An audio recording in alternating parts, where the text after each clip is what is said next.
of a lot of fun, Jeanne Robertson. Oh, she's a heck of a lot of fun, Jeanne Robertson.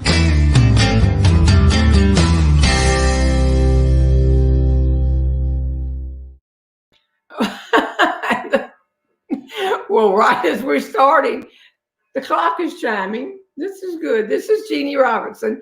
And are the pictures straight? I don't think the pictures are straight, but that's okay. We've straight. I think their pictures are crooked. I don't mean to be a real left brain person on you here, but a right brain person doesn't have to measure. A right brain person can just glance. And thank you, Peg. How about the one? This is the one that looks better than me. I can't straighten that one from here. I'll just pretend I'm stretching. Where is it? I can't. I'm moving backwards. Well, we'll do the best we can. Hey, y'all, this is Jeanne Robertson, and I'm not on my back porch, as you know. I am in Peg and Al McCree's living room because it's too cold to go outside in Nashville, Tennessee. Came here on New Year's Eve because I was on the Grand Ole Opry last night for a few minutes, and I'm back on tonight for maybe longer minutes. We never know. We'll see. We just keep laughing whatever's happening. And oh yes, look, Patrick Henry, this is an amazing thing. One of the questions y'all have been asking is, this is a question you've asked all, when this COVID calms down, am I going to be doing the Saturday shows that I'm doing? Like, because we've now been doing them since last March. We're into the 40s doing these shows. And we're trying to figure out how to do that, because remember, Patrick is not a person who hires out just to do the logistics and the computer stuff. He's a speaker. He's an entertainer. He just happened to live around the corner from me and has helped me with this. And so he will be on the road traveling too. So we're about to figure this out, because I'm in Nashville. I'm sitting here with Al and Peg McCree. Patrick is in my house in the green screen room. And he is also there is Tony, my assistant. So we're all running this show from doing it, and it's working fairly well. Are you there, Patrick? Ah, look at that. There you are. Happy New Year. Happy New Year. You know what? Okay, does everybody know? If you're typing, if you're at your computer, you can type right on my Facebook page and tell me what you might see that'd be a little bit different about Patrick. We'll give you do. Do you know what it is? Tony, have you gotten it on your computer yet? I don't see it. Nobody's figured it out. There he is. There he is. He's shaved. Kathy Seville. He's shaved. You let it grow from Thanksgiving till Christmas, and everybody kept saying it's getting too long. It's getting too long. I like it. No beard, Gene Wiley. He has no beard. Yay. Yay. Yay. No beard. You said to all of us you were going to you're going to shave it after Christmas or the New Year's or whenever. When did you actually shave it? We went down to see my mother in Auburn. Oh. And she was very good. She didn't mention it, but we got back and I told Leslie, well, on January 1st, I'm going to shave it. But once I got in my head that I was going to shave it, I felt like I had a raccoon on my face, and I just couldn't. I went straight upstairs and shaved it when I got home. So December 31st, I shaved it. Okay, good for you. Now they're asking me, this is a whole different way of doing things, and I'm going to go over that with it. Ann Walker said, no beard. Yeah. And remember Ann Walker, because we're going to talk about the Walkers in just a minute in South Carolina.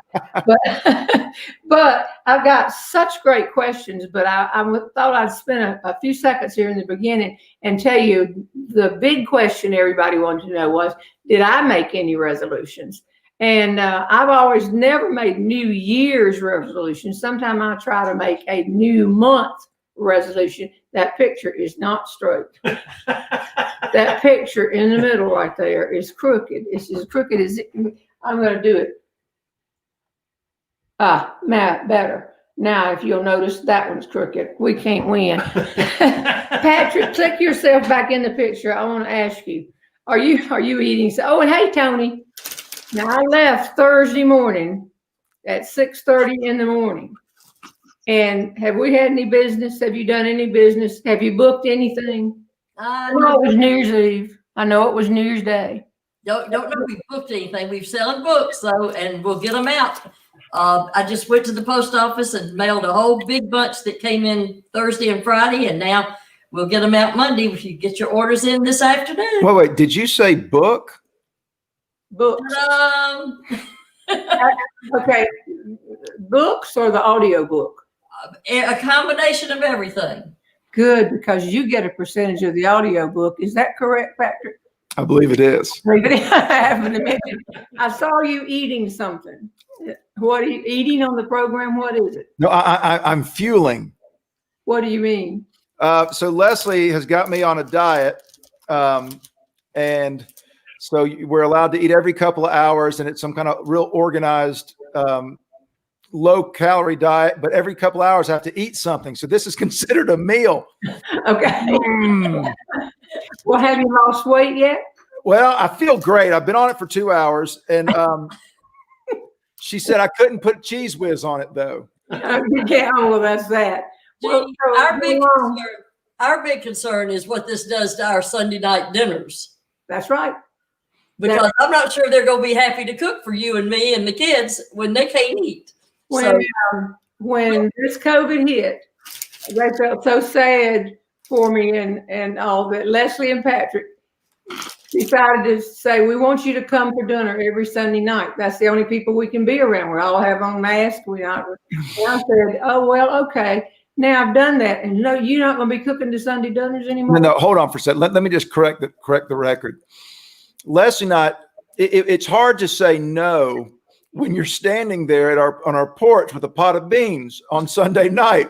Well, I did bring the baked beans. I did the baked beans. And we love having you. You're part of the family, and we've been doing the Sunday night. We always do Sunday night dinner, but over the when the pandemic hit, Jeannie jumped into our closed loop of people that we would associate with, and so we will do. Well, Left Brain can't go, and I'm sitting there every Sunday night. And I said, well, I know they're eating over at the Henrys. Well, Left Brain made it to plenty of dinners. And so anyway, we will find a way to continue Sunday night dinners, even if I have to lock myself in my bedroom. Okay. Well, go ahead and eat your diet. Since we're on food, let me just get one thing clear here. The questions that I got, apparently, a lot of you have the tradition on New Year's Day of eating, what would y'all think? Black eyed peas, collard greens. Collard greens. Well, we had a tradition at our family too. My mother and father were from Auburn, Alabama and Luverne, Alabama. And you had to have that pork. You had to have black eyed peas. That was their tradition. I, however, do not eat black eyed peas, not even one. As a matter of fact, Peg McCree is still hoping, look, on this plate right here is one black eyed pea. And she thinks that during this show, I'm going to get so hungry that I reach over and eat this as some sort of a treat. It's not going to happen. She can do this. And I'll tell you why. Because when I was growing up, Mother would put one black eyed pea on a plate, and it was a different era then. She said, we will sit here till you eat at least one black eyed pea on New Year's Day, which I, as an adult, always said to my child Beaver, if you don't try it and if you don't like it, don't eat it. And it was a different way of thinking. And what made it worse was my sister Catherine loved black eyed peas. So she'd be a big serving on her plate. Just, Mama, these are so good, knowing I would throw up if I even looked at the black eyed pea. And I'm not the only one.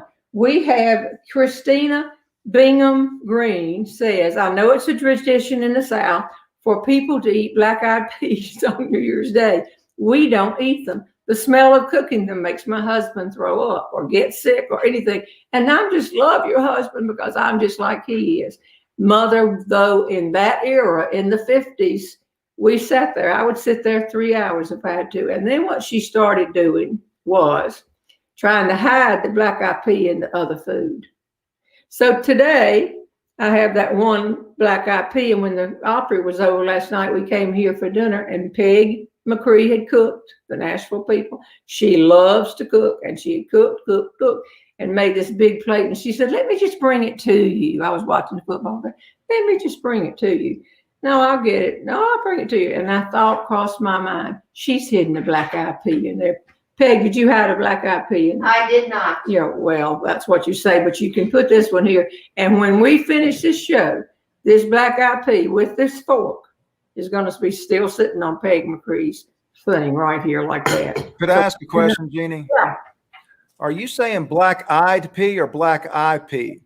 Because I've gotten to a real debate with my good friend in South Carolina, Al Walker, And whether it's Ann Walker's brother. We were sitting at a restaurant called Lizard's Thicket in Columbia, South Carolina, and we got into an argument whether it's black eye or black-eyed. And I'd like to hear if anybody has an opinion about that. Peg, you're the grammar I person. looked it up. It's black-eyed, E-Y-E-D, eyed. She's was a college professor. She was one of the editors on my book. I think she knows what she's talking about. And she said she looked it up. It's black-eyed pea. Well, I wouldn't go into a Lizard's Thicket then to have breakfast. Okay. Well, You might leave with a black eye. that's it. Well, you can tell Al Walker from us. See, they're in South Carolina. You know, it's a different class of people. I just say, don't anybody get upset. I just say that to be funny. I just say it to be funny. But they can say black eye pea, but it's black eye pea. The singing group, I think. What are you doing? Did you just break something in your china cabinet? You knocked that horse over. What is this? Oh, you're putting a leveler on here to see if this picture is level. If y'all have heard me tell the story about left brain trying to hang pictures, is it level? No, it's tilting one way. There you go. There you go. Do it. No, the wrong way. Straight.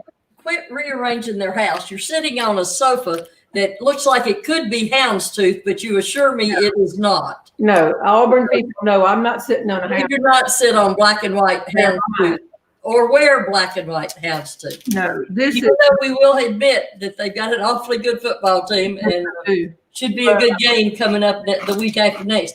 That's not what I wanted. I want to know, if tonight's story you tell will be the same as you did last night. no, but wait, I got to settle this first. Peg, Yeah. it's worse. It is worse. Yes, there you go. There you go. Is the bubble moving?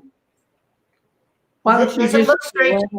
the middle one looks straight, but the side one now is off. Why don't This we one, take these things down? Okay, no, there you go. The leveler.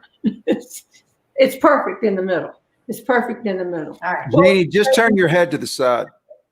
Perfect. Sit at an angle and you'll be fine. I am. Well, they'll think I've been in the eggnog or something. Something like that. But okay. Back to tonight's show. Okay. Oh, somebody said that? Somebody recognized that? She's moved on. I'll get her back on it. The picture behind you is from Rothensburg, Germany. And this person, I think, is the one that when I popped up from here yesterday said, Al must have served. Al was in the military and he was in the Vietnam. He served in Germany. Y'all lived in Germany? Yep. Now why are you coming over here to fix something else? And she looked at that picture and she knew where it came from and said, Al and Peg must have been stationed or he served in Germany because that's okay. Mary Nell Squire says all on the wall looks perfect. I don't have a picture in my house that's level. Why does this matter today? I'm not sure. But so I always start off by explaining the new system and giving away some prizes here. So we had thousands of black-eyed peas. Nope, it's black-eyed, Patrick, Alabama girl here, but an Auburn fan. Okay, you know all of the green grocery store bags that we draw from for the prizes I threw them all away because it's a new year and they'd gotten into the multi-thousands and the chances of winning were slim for people. Plus, we would pull out a name and they maybe drop their name in it last April. And then they weren't watching that day. And so we thought we'd given it away and nobody called to claim it. And so this happened so much. So we threw everything away. And we told y'all last weekend that if you ask a question or got in touch on Facebook, or that kind of thing, this week we start a new one. Look at your odds. You have better odds of winning today.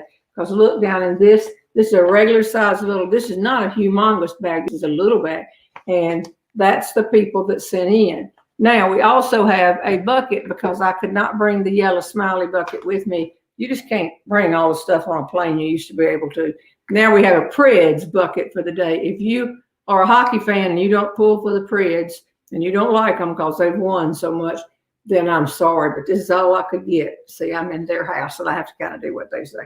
So these are the really good questions. And when I pull a question and ask it, then your name gets tossed in over here too. So we're changing that. And now some of you said, why don't you just have new questions every week? Now those people said, do it every month. We will take any suggestion for y'all what to do. All right, I'm rolling my hand. Wife of an Alabama hubby, roll tide. Oh, well, whatever. I'm kidding. That's fine. All right, I don't want them to see these. And this is going to be the winner. It will not be the audio book. We'll give that away later. But you have your choice of all of my stuff. The left brain hat, the left brain book. The book is called Don't Bungee Jump Naked and Other Important Stuff. Or you can have any of the DVDs and CDs. Tony, what is it you said? The one the other day we pulled out was from Australia. A little more local. I'll say it again. How'd you mute it? Try to be a little more local with your vendors. How long did you stand in line to send that book? About 20 minutes, just a little while ago, and filled out all the paperwork. So, but that's fine. We're happy she won, and everything. She actually wanted a DVD, and it's on its way. Okay, thank you, Tony. I appreciate it. First winner today, Billy Fonseth, Fonseth. So Billy, Billy, a guy. Billy, what you need to do is go to Tony, Toni, there it is, Tony at JeanneRobertson.com. Tell Tony what you want. Everything we've got you can choose from, CDs, DVDs, hats, all that kind of stuff, except the audio book. Give that away, and she will send it to you. If you want it signed to you, I will be back tomorrow afternoon, and I'll get home that. So that's Billy Fonseth. Okay, normally we try to go into the other buckets and find somebody, but here we are. We just got a few, so here you come. I got the audio book ordered. Thank you, Elaine Turcotte. Thanks, Elaine. I hope you enjoy it. Give it to somebody who needs to laugh. It's big in nursing homes. Okay, here we go. This winner is Polly, Pollye. You don't spend much time respelling that, do you, Polly? Polly Simons McCoy Chupka. Okay. And, this is the one that said, there is a rectangular picture on the wall in your office that I'd like to know what it depicted. Know the one I'm talking about. And then she later said the one. But guess what? Are you in Germany? Here we go again. Polly Simons McCoy Chupka, you have won a prize. First person today, you have won a prize. So, so you're it. Call, let Tony know. Tony at Jeanne Robertson, and what you want, everything but the audio book. And then would you like a black eyed pea? If you want a black eyed pea, I'll put it in your package. You may have to get me a few extra black eyed peas, Pete. And now while we're here, let's open up to the question bucket. And I'm going to pull down in here and see what happens here. And this is the person, and this is the question. And the question is Paulette Jones Niles. Question for Saturday. Were you known for your sense of humor when you taught physical education in high school? I think so. I'm not saying I was known for my sense of humor in high school. I was one of a small class, and we had some very funny people. But I just thought people that came to my physical education class should enjoy it. And one of the things for young people is to let them know you have a sense of humor too, instead of always correcting them about everything. Get those clean socks on tomorrow and all this kind of stuff. So we had a good time. Thanks for asking the question. And I'm putting your name into the box for the prizes. Let's go with another question. Al, warm up upstairs. Al's got his guitar out. He wants to sing a song today. Just booted Patrick right off the show. Margie Young Collins. What is your favorite story to tell? I love all of your stories. By far, my favorite is Don't Send a Man to the Grocery Store. Cracks me up every time.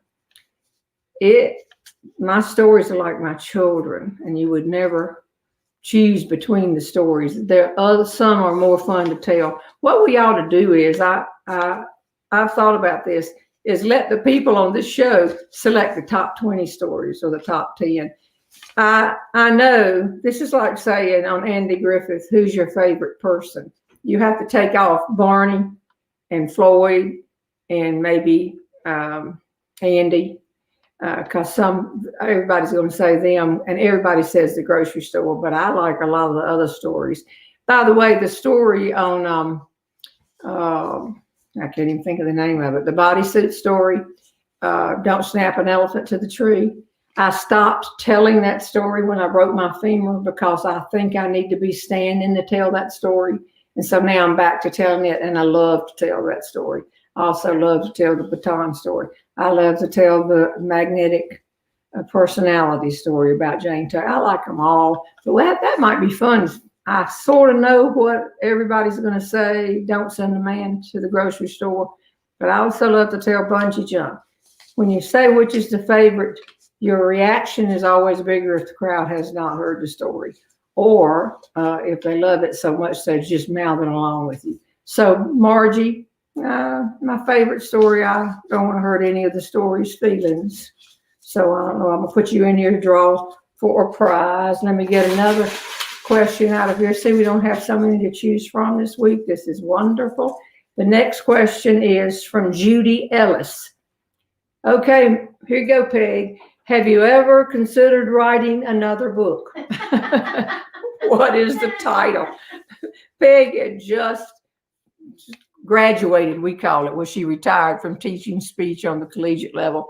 And she was, if you'll notice in the back of the book, one of the people that I thanked profusely for helping with the book, and it's really going over well. I have considered writing another book because we only use 40 some stories in this book, and we have sitting already written about 140. And so people have said, you didn't put the baton story in the book. You didn't put this one in the book. We didn't want to put all of them in that book. We thought we had a good book. And so, yes, I have thought about it. If you got a good title, send it in. But I'm putting you in there. Okay, one more question, and then Al, I want you to sing. All right, here's a question. And it is from David Pummel, Pummil. Jeannie, how do you fix, in quotation marks, he's learned a good Southern word, how do you fix a peanut butter and jelly sandwich? These are critical questions that'll save the world population here. I always say there's a difference. I don't cook.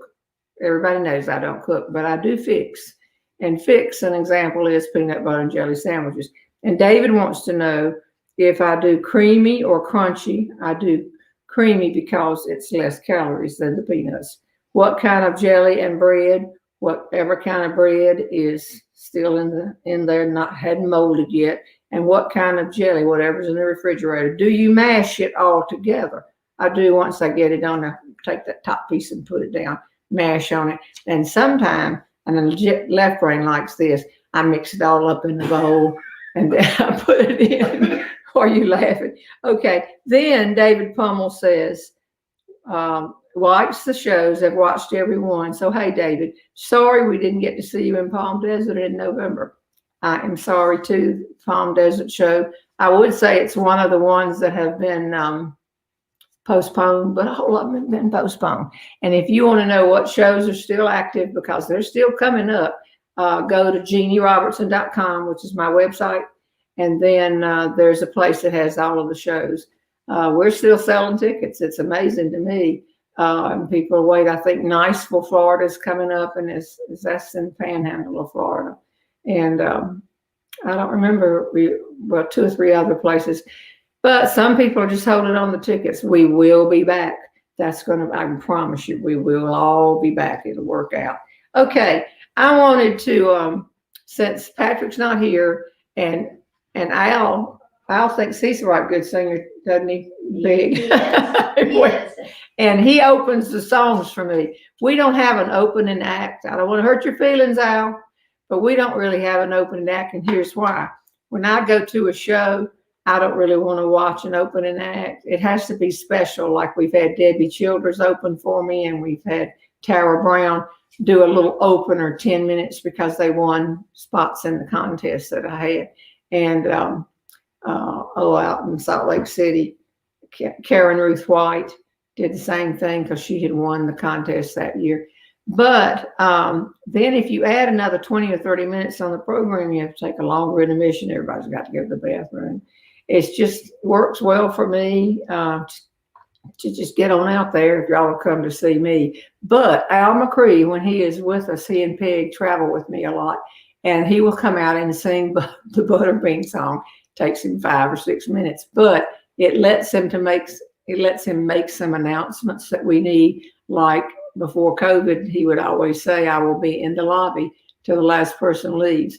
One night he said, "I'll be there till 1 a.m. if it takes it." I came right out and said, "I'm not going to be out there at 1 a.m." And but he gets in some information and says, "We're taking your pictures. If you don't want to be on Jeannie's Facebook, don't get in the pictures." So I asked him today to sing the Butterbean song since we're here, and he has his guitar. And also, I think he's got a special twist on it. Listen carefully, and if you hear it, type it in that you heard it. So, Al, can you hear me upstairs? I can. Thank you. Yeah. Oh, look, that's my husband right behind you. Jeanne Robertson right up there. Sing away. Just a bowl of butter beans. Pass the cornbread, if you please. I don't want no collard greens. All I want is a bowl of butter beans. I've been lucky enough to be with Jeannie around the country for the last 10 years. I haven't been in every show, but I've been in a lot of them. And when I'm there, I always open with butter beans. And it goes something like this. Some of you out there recognize the tune to this song because you are churchgoers. Some of you out there are pretending to be churchgoers so you can pretend to recognize the tune to this song. I'll give you the words and you can sing along. Here we go. Bread and gravy, that's all right. Bread and gravy, that's all right. Turnip sandwich, a delight. Turnip sandwich, a delight. But my children all still scream. But my children all still scream for another bowl of butter beans. See the lady sitting there. See the lady sitting there. She looks like she's filled with air. She looks like she's filled with air. She's not pregnant like she seems.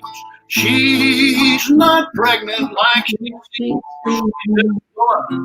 She's just full of a bowl of butter beans. When I lay my bones to rest. When I lay my bones to rest. Plant no rose upon my chest. Plant no rose upon my chest. Plant no blooming evergreen. Plant no blooming evergreen. All I want is a bowl of butter beans. My little harmony out there now, just a bowl of butter beans. Just a bowl of butter beans. Pass the cornbread if you please. Pass the cornbread if you please. I don't want no black-eyed peas. I don't want no black-eyed peas. All I want is a bowl of butter beans. All I want is a bowl of butter, good old butter beans. Okay, thank you, Al. You can come back here. It was a little bit, we had a little bit of the problems on there, but since after every show, you email quickly and tell Patrick and me what went wrong on that show, that's okay. Just don't worry about it. It's fine. Thank you for singing the song, and it helps at the shows. I do want to interrupt you just a minute and let people know that there are lots of rescheduling going on. And the best way to find out when the show's going to be is on Jeannie's website. We'll keep that up to date. So go to the JeannieRobertson.com open to the public, and we'll keep that up to date as much as we can. Like the Palm Desert show that was mentioned earlier, it's now going to be in January of 2022. So we're just having to reschedule. There are 2 upcoming shows, one in Niceville that Jeannie talked about. There's another one in Tallahassee that's coming up as well. But we'll just, by all means, buy your tickets at the link through Jeannie's website. Please don't Google Jeanne Robertson. Go to one of those secondary sites, because one of those secondary sites you're going to pay way too much money. So please don't do that. Just go to Jeannie's open to the public site, use that link, and you'll have you'll get the right ticket price at the right venue. Okay, I'm going to double what he said, because people that don't go through the venue get the ticket through a secondary source. Then the show gets postponed. They're not notified, because the venue doesn't have their name to notify them. Or if they say, I can't go on the dates you've postponed it to, the secondary source will not give you your money back. So play it smart. People have called and said, I think you were really funny, but $400 for a ticket. We go, $400? Why would you pay? He said, well, we got 2 tickets at $200 each. And it turns out we were selling them for what? $59, $49, something like that. So play it smart. And that's not just with our show. That's with everybody's show. So play it smart when you can. All right. Thanks, Al. I'm going to give away some more prizes. Thank you, Jeannie. Okay, here we go right here. This is going to be for a prize. I'm reaching down in this bucket right here. And the winner is Martha Newbern from Florence, Alabama. Martha Newbern, BERNNEWB, from Florence, Alabama. Martha, do you know Charles Barkley? Because he's from down there in Leeds, Alabama originally, and he's down there. I just want to meet him so badly, and I'm looking for anybody that knows him. So if you know him, Martha, let me know. You win a prize. Tell Tony exactly what you say. Kathy Seville, bring on the vaccine, then the shows can happen. And I am going to take a vaccine. I called this week to find out how to get in line at my age and all of that, because you don't want to cut line in front of the important people. And I was told that my doctor nor the druggist had the information yet, but Left Brain, because he's so sick, he is on target in a couple of weeks. So that makes me feel good. And they're doing the best they can. And I have friends who say they're not going to take it, and that's fine. I'll use theirs right there. This is a question. No, I need to do another prize. Not having a guess. I wonder how many prizes we're going to give away today. This is also for a prize, and it is from, oh my gosh, Louise Schwindendeman. Now, Louise, you might not remember this, but I do. I know who you are. You're taller than I am. Of course, I'm shrinking. And you're from Kentucky originally. And when I had a show at the Galt House in Louisville, usually now we go to the Brown Theater, but we were at the Galt House for, I was speaking to somebody. You came up and you said to me, I'll never forget it. You said, my name is Louise. I know you wear a size 11 shoe. And if you will get in the car with me in 20 minutes, I will take you to a place in this town that you can buy size 11 shoes. I didn't bat an eye. I said, let me go up to the room and get my credit card. And now, what is this? Brent Van Hook. Okay, thank you. And then, you know, we went out and shop for shoes that afternoon. It was so much fun. But we're both tall, and she knew I had trouble getting shoes too. So Louise, now I'm going to pay you back, it looks like. You know how to get in touch with Tony, and you can choose whatever you want. I'm sorry if you already got everything. I apologize. Get something, use it for a gift. All right, that's a prize. I'll put it over here. Would you like a black eyed pea? Anybody that wants a black eyed pea in their place, I'm trying to get all the black eyed peas out of here. So I'll be glad to send that. Okay, way to go, Al. Thanks a lot. All right, I'm going to go down in here for another question that y'all sent in this week. And the question is, Daniel Pentecost, is there a story that you used to tell and then it got cut off. I guess so. What? Peg, we were cutting these things as fast as we could last night. What? I think, did he say that you no longer tell? Yes. I think so. We'll probably find the end of that in a little while. I remember that. Are there stories that you just used to tell you that? Yeah, this is a way to put it to speakers, to tell younger speakers. If you have a speech that tells all about story examples from World War I or World War II, you might be using phrases they don't know anything about. So you might make sure that your audience knows. I have some stories that I used to tell that I believe in today's world. I never said bad words, and I never used the inappropriate terms for different races, religions, all like that. But I had a story that I told about a real tall person, and I became aware that I didn't think that fit anymore. But when I started telling it, everybody thought it was a true story, and they laughed and told. So you put them aside. The real reason you put stories aside is you get better stories. And I'm always trying to work in every time I do something longer than the Grand Ole Opry, of course. But if you can, because you don't get much time, if you've got a regular speech or you're doing your own show, when you do your own show, you got an hour and a half to do whatever you want. I always try a new story. And the one secret, if you're interested in speaking, is I have a place in my program that I can always drop a story. And then behind it, I have a story that's a surefire winner. So that if it doesn't really go over that first or second time, you've got something that grabs the audience back. So during the COVID, I've been working hard on new stories, and I've got some good ones. Don't you think I have some good ones? Do the cat? Well, I don't know. I am quite finished that. But maybe I will if I sit here long enough today. But what I found out when I did the Charleston show about a month ago, the November, we streamed worldwide. We streamed. I didn't think it was as much fun as a regular show because the crowd. Well, first of all, they said we'll sell 250 tickets, and people just would not come. And then when I got there that night, you said, I think we got 69 people. Then later, how many people were there? You told me 45. 45 people were sitting in this huge theater. I knew there weren't 65. It just wasn't as much fun for me to do. But when I did stories that I've used before a lot.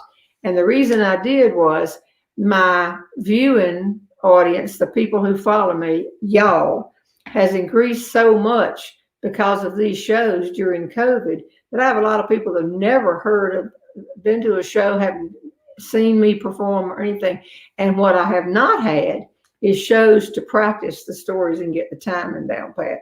It takes about a year of telling a story to get it where I wouldn't mind having it filmed, because then I'm thinking might be as good as it's going to get. And then the next week you put a line in that's really funny, and you say, oh, I wish I had that tape. So Daniel Pentecost, that's a good question. I'll put you in over here with your first half, and we may find your second half as the bucket goes on. Let's ask another question, and here it is. Peg, we thought we'd done so well. We cut up questions all night. See, at home I have a paper cutter. We don't have a paper cutter. You need a paper cutter. I think I'm going to give you a paper cutter for Christmas, late Christmas. Okay. Ian McLean, McLean. I think it's IAIN, and I can tell you without even looking at this, you're from Scotland, because you are so kind to listen a lot, and we know what you do. And I think this is me answering you. And you emailed and wanted to know if we had gotten the double wide home at Apache Campground down at the beach. I don't have that question in front of me right now, but that was what you said. And you said that you were a person who y'all tour around in RVs and do that kind of thing too over there in Scotland.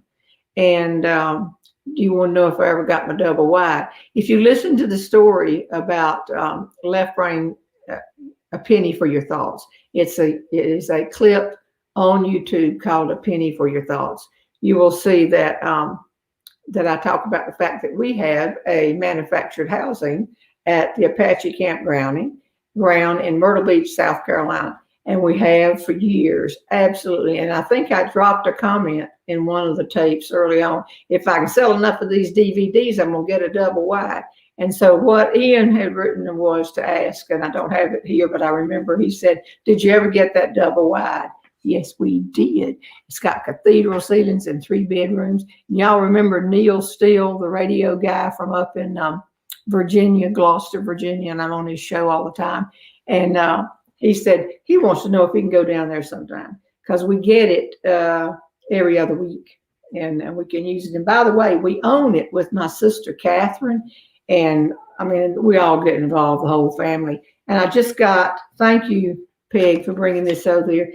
Catherine wanted me to know that she is on watching this today. Hey, Catherine, do you remember how you would eat those black-eyed peas by the bowl full while I was sitting there struggling with 1 pea about to throw up, sitting there till 4 o'clock in the afternoon? You kept walking by saying, I ate all my black-eyed peas. You were. I love you, Catherine, but you shouldn't have done that. So this is what Ian McLean says. I wrote back and I said to him, because I get up at 5 o'clock and start working about every day. And then he's texting me about the double wide. And I wrote back and said, what time is it there? And you wrote back and said, 12 o'clock midday. Well, actually, 12:04 to be precise. Can you say left brain? 12:04 to be precise. And then you say, happy Hogmanay. What is a Hogmanay? Is it pork day over in Scotland? I would like to know this, Ian. Write us and tell us. Happy Hogmanay. H-O-G. Like a big hog, man, M-A-N-A-Y, happy Hogmanay. I do not know what that means, Ian. That is, and in Scotland, y'all aren't too confusing. I'm supposed to know that. Put you in here to draw for a prize. Then Tony will fuss about, I had to stand in line an hour and a half, you see. Okay, here's another question right here. And it is, hello from South Carolina. Enjoyed seeing you in Sumter or your helpers lining up to take you to the Opry. See, these questions just came in this week. Have you been to the Opry before, and how do you pick your stories for your shows? Okay, I have been to the Opry, thanks to Al McCree sitting right here. He books me onto the Grand Ole Opry. And we were supposed to have 2 shows there, 2 shows there last April, and then the COVID. They kept having singers because they wanted to go every week and not have a black Grand Ole Opry, no lights, no shows. And but I don't know how many humorists they've had, but they're bringing us back. And we went last night. You booked me again here and tonight. So do you have the name of the person who sent the question? The person is Carol S. Matney, M-A-T-N-E-Y. And Carol, how do you pick the shows? For example, I thought I had 15 minutes last night, so I selected to tell the Garth Brooks story. That is, you don't know Garth Brooks. That's the way we pronounce the title of that because of left brain. And also, then I was going to tell a story about the achy breaky heart and what happened in the ladies' restroom. And I had it perfectly timed out. As it turned out, the show started running late. And when we got on right before I went out, they said, cut to this many minutes. So I didn't get to do that. So tonight I'll probably do. But I chose those stories because they revolve around the Grand Ole Opry and country music and the Opryland Hotel. Something that happened there was the one I didn't get to tell. Got a note here? Okay. Hogmanay is the Scottish New Year's Eve. They eat their black-eyed peas on New Year's Eve, along with pork. I'll guarantee you. I've never. Am I the only one? Here it is, right here. Janet Quirt. Hogmanay is a New Year's Eve celebration. Hogmanay is the. Here we go. Becky Isla. See, this is an educational show. Hogmanay is the Scots word for the last day of the year, and it's synonymous with the celebration of the new year in a Scottish manner. It is normally followed by further celebration on the morning of New Year's Day in some cases. Sometimes they'll go to January 2nd. I don't know if they're drinking a lot and carrying on. This is a Scottish bank holiday. That's from Wikipedia. Well, thank you. Now, who's going to help me remember next year to wish Ian and all of my Scottish friends a happy Hogmanay? And am I pronouncing it the right way? See, I've learned that. Don't lose this. I'll help you remember. Oh, great. There, keep that. And you pick the stories for your shows. And one other question, because I know this person and they ask a lot about speaking. When you have not been to a town and you're doing a theater, you can just do anything. But if you have been and you're doing a repeat, say 2 years later, which we love to go back, you don't want to tell the same stories. And then 4 years later, you don't want to tell the same. So I'm lucky enough to keep, as long as I can keep working on new stories. I mean, that one I told you about, yes, that's going to be a good story with the cat. And you try to select those stories. After it's been about 8 or 10 years, people come up and they say, you didn't tell the grocery store. I've heard you speak 4 times and you didn't tell bungee jumping. You didn't. So you try to work them in. But what you do is you keep records so that when you go back, say you're not going to a theater show, you're going to a convention. And they basically have the same people that come every year. You really don't want to go back. Here's what I've learned a long time ago. You want to go back, but you don't want to go back and tell the same stories. They might not be able to tell you what you told a few years ago. But when they hear the same stories, they say, that's the same stuff she did when she was here before. So you don't want to be that. Patrick, are you still there? Punch the button. I'm here. Would you agree with that? You have to tell some stories and sing some songs, but it's better to always have something new or not. No, absolutely. Well, thank you for expounding on that. You know what we tell contestants in pageants is don't ever answer with yes or no. Can you keep the conversation going? Yes. So absolutely. All right. Yes. Thank you. Goodbye, Patrick. That got me nowhere fast. The pictures are probably get crooked behind me on the wall too. So what am I going to do the rest of the day? I'm going to hang up from this in a few minutes. I'm going back to bed. I'm going to sleep until 4:30, and then we go back to the thing. All right, I'm going to put this name, Carol Matinee. And Carol, you opened up a whole, there you go. Hoot man. All right, this is not a prize. This is a question. And this question is from Brent Cowell. Oh, this is tough. Well, this is too tough. This is over my pay grade. What has been your favorite year in your lifetime?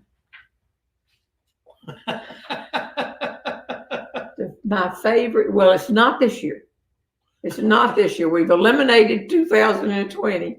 My favorite year. Excuse me, that was last year. Well, that was last year. You're right. Oh, gosh, I've got to remember to change my checks, the dates.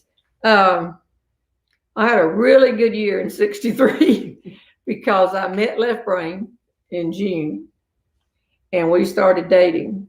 And then in July, I became Miss North Carolina. And that let me drop out of school for a year, Auburn, and stay home and travel, which let Left Brain and I date any time that I could be home. And then when the year was over, from June to June that year, 63, 64, then I gave 500 little speeches in that year, and you can't buy that kind of an opportunity. And I was very fortunate, and I was just having the most fun. And Left Brain and I were just so in love. And that lasted for a while, and then we went different ways, and then we got back together. Okay, that's my favorite year. Okay, we're going to now give away, Brett, I'm putting you in here. You sent in several good ones. I'm going to give away now the only one of these that we'll give away today, because we're pushing this one right now. You can tell, ta-da, this is the audio book, and this has 7 CDs, and it's me reading the paperback book. And it's with my accent and that kind of thing. This is great for a long trip. It's great if you have somebody that can't see to read the book anymore. But another great place we have discovered in the last 2 or 3 weeks because of people telling us, if you have a nursing home situation, maybe where they bring people all in a room at one time, and you play this and somebody's reading it to them, it would be me. That's working real well too. And Patrick, are you there, Patrick? You know what? I'm here. All right. A lot of people in the questions want to know, I announced earlier this week who the 3 people were going to be on that we've invited to be on in January. Yeah. And we got very excited. And I mentioned that one weekend we didn't have anybody yet. We were still working on it. And they said, we want to see the closet. Tell them about the closet because Patrick produced this. Tell them what it is. Well, so when we decided to do an audio version of the book, I started looking at studio time, and I just started thinking this could be a really long and expensive experience in a studio. And so I said, Jeannie, I think we can do this ourselves because I know some editing and I have some software on my computer. And so we decided to give it a try. We went in almost every room in the house, and I kept hearing lights buzzing, or I could hear people outside. And we ended up in Jeannie's closet. And as soon as I walked in, the sound became perfect. And I said, Jeannie, we're going to do this in the closet. And we laughed. But for the next how many weeks, we recorded in that closet. And then I lost my voice in the middle of it, and we had to wait till I came back and all that. But the closet used to be Beaver's bedroom. So I had taken Beaver's bedroom 2 years ago, maybe 3, because we didn't want him to come back. It's 54 for Pete's sake. And turned his closet into, turned his bedroom into a closet. And everybody in town kept saying, you've taken away a bedroom. I said, well, I put in a Murphy bed in there and I fixed it so it could come down. And they kept saying, but you devalued your house when you take away a bedroom. And I said, there's no woman in this county who wouldn't see this closet and not have to see the rest of the house. They'll want this big closet. So it has a packing station. And Patrick was set up over there with that stuff. And I was set up over here. And we would read it and correct it. And it did real well. So we're going to give one away right now. And were you going to say something else? No, I was just going to say, I want people to know it was a very big closet. We were speaking to the microphone. You're standing on my foot.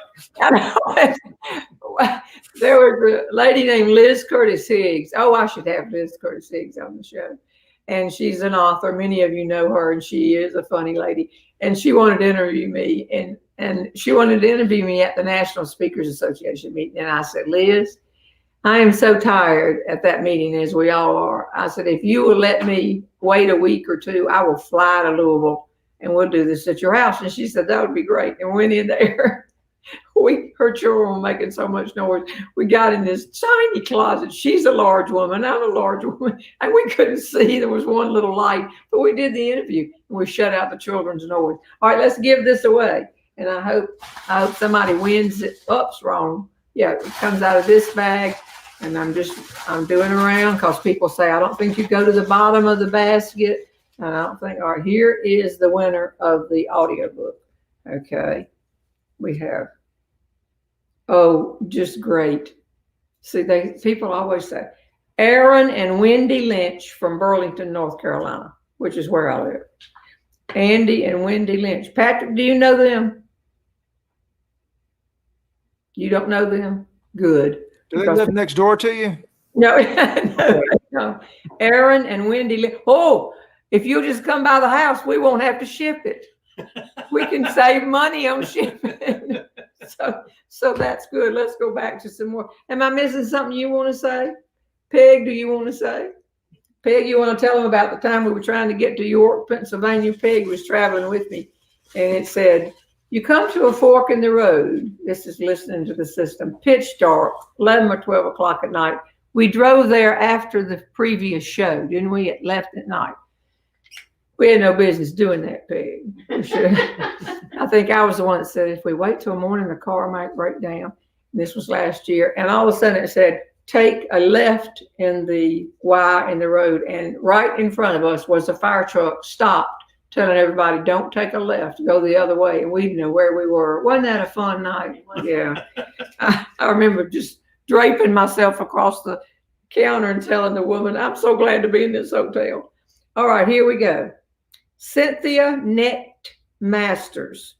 Cynthia is spelled the way we know, but Knecht is K-N-E-C-H-T, Masters. How did you decide to call your show The Back Porch Show? Well, we were on the back porch. And we said, Eureka! Have I got an idea? Well, it just there are a lot of trolls today. Somebody said we will try to get them off, and I apologize for them. I'm battling hard over here. Every time they pop up from Nigeria, I'm knocking them down. Okay. You know, y'all, I'm so sorry. These people are not the names. They make up a different names 3 and 4 a week, and we quickly ban them. We hide every comment they've made and click them off, and then they're gone. But what they do is they switch names. But y'all, if the thing starts off with, "Have I told you that you're beautiful?" and this is somebody from the internet telling you this, then beware. Let your antenna go up unless you think you're particularly pretty.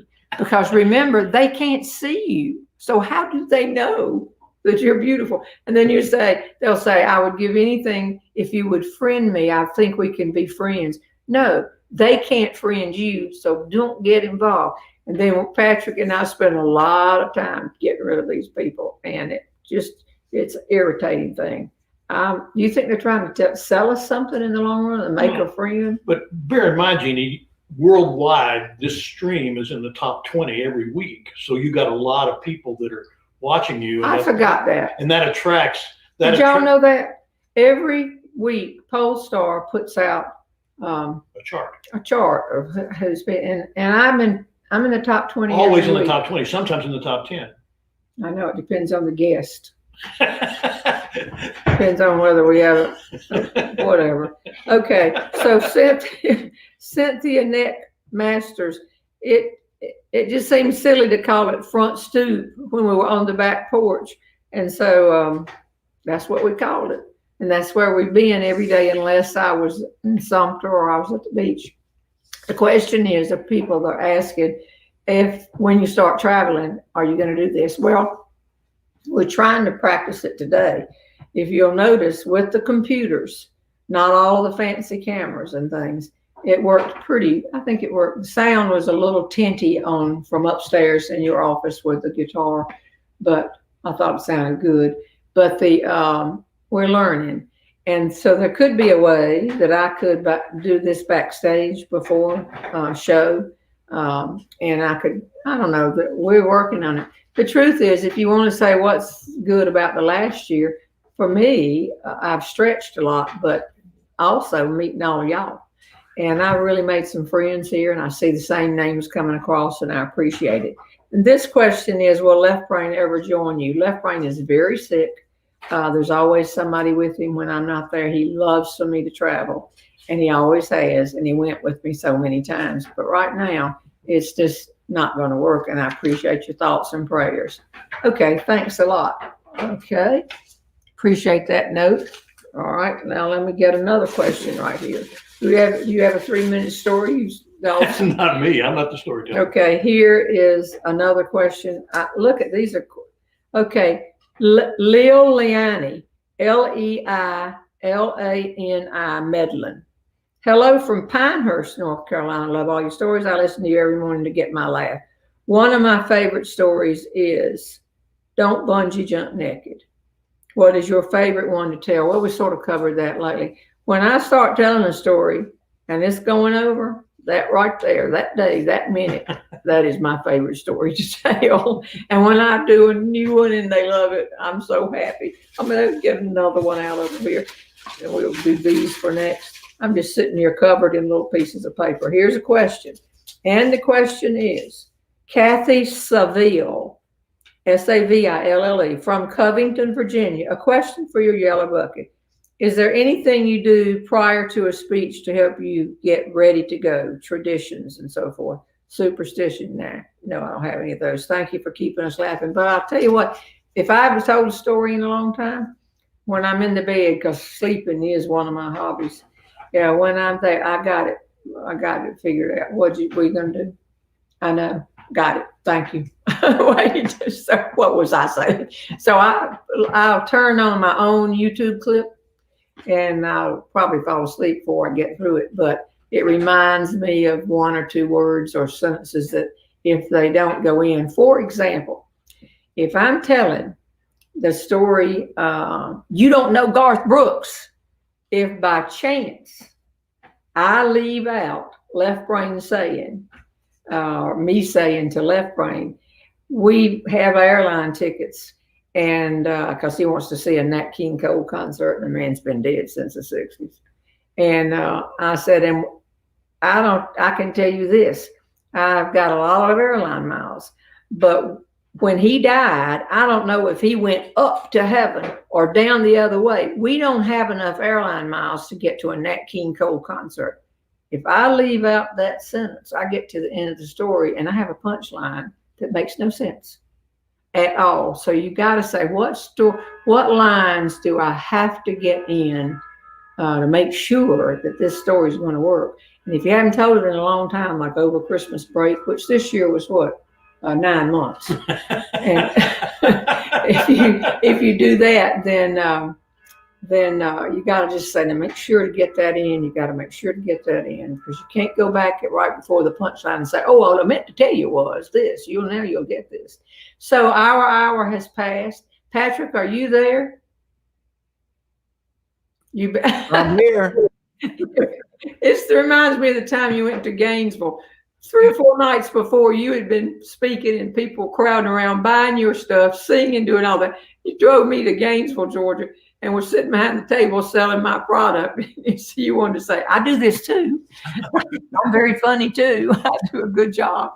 But thanks for doing this, and Tony too, and Patrick and Peg and all of these. That's the Hal over there. I'm Patrick. What? You said Patrick and Peg. I know it. Well, Patrick goes with Leslie. Yes. Look over here, and Peg goes with Al. I go with Left Brain. That's right. Y'all go with having a good time and keeping a sense of humor. And whatever you do this first week of this year, look for humor. Next week on the 9th, we have a guest. That's Karen Mills, isn't it? Whoa, whoa, whoa. I will start playing her clips of Karen's, and I've been on her show for this coming week. If you don't know this funny woman, you're just going to love her. Then a couple of weeks after that, we have Jane Jenkins Herlong, and then toward the end of the month, Shonda Pierce. So if anybody, these are great people, I appreciate them coming. But if anybody knows Charles Barkley, could you please tell him there's an old woman, real old woman, sick. Tell him I'm sick. And then I went to Auburn, and I just think he's the funniest person. I just want to meet him so badly and interview him. So help me out if you can. We'll talk to y'all, and for Pete's sake, keep laughing. She's a heck of a lot of fun, Jeanne Robertson. Oh, she's a heck of a lot of fun, Jeanne Robertson.